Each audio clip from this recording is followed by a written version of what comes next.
হিমন্ত বিশ্ব শৰ্মাৰ চালাকি নচলিব। গৃহ বিভাগ মুৰ্দাবাদ। গৃহ বিভাগ ব্যৰ্থ হৈছে। গৃহমন্ত্ৰীয়ে পদত্যাগ কৰক। জুবিন গাৰ্গৰ মৃত্যুৰ CBI তদন্ত লাগিবই। জুবিন গাৰ্গৰ মৃত্যুৰ CBI তদন্ত লাগিবই।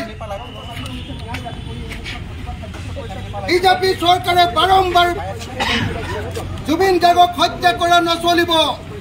বিজেপি চৰকাৰে বাৰম্বাৰ হিমন্ত বিশ্ব শৰ্মাই বাৰম্বাৰ জুবিন গাৰ্গক হত্যা কৰা নচলিব।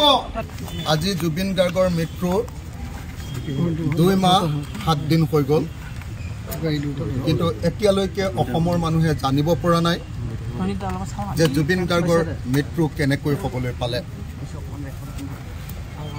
আজি প্ৰথমবাৰৰ কাৰণে জুবিন গাৰ্গৰ মৃত্যুৰ পাছত অসম বিধানসভা অনুষ্ঠিত হৈছে। সেইকাৰণে আমি বিচাৰোঁ যে অসম বিধানসভাত আজি কেৱল আৰু কেৱল জুবিন গাৰ্গৰ বিষয়ে আমাৰ অসমৰ মৰমৰ শিল্পী, হৃদয়ৰ শিল্পী, দিল কা ধড়কন, আমাৰ হাৰ্টথ্ৰব জুবিন গাৰ্গৰ বিষয়ে কেৱল আজি আলোচনা হওক।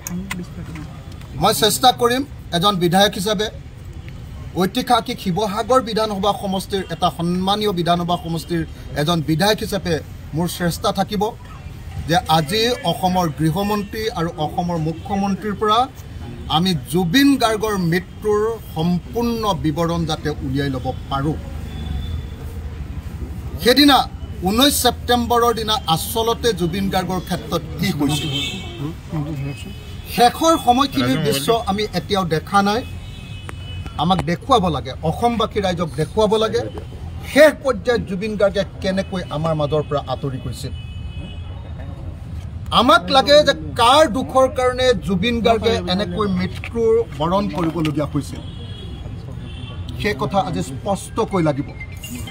মুখ্যমন্ত্ৰীয়ে তালি ভালি কৰি থাকিলে নহ'ব।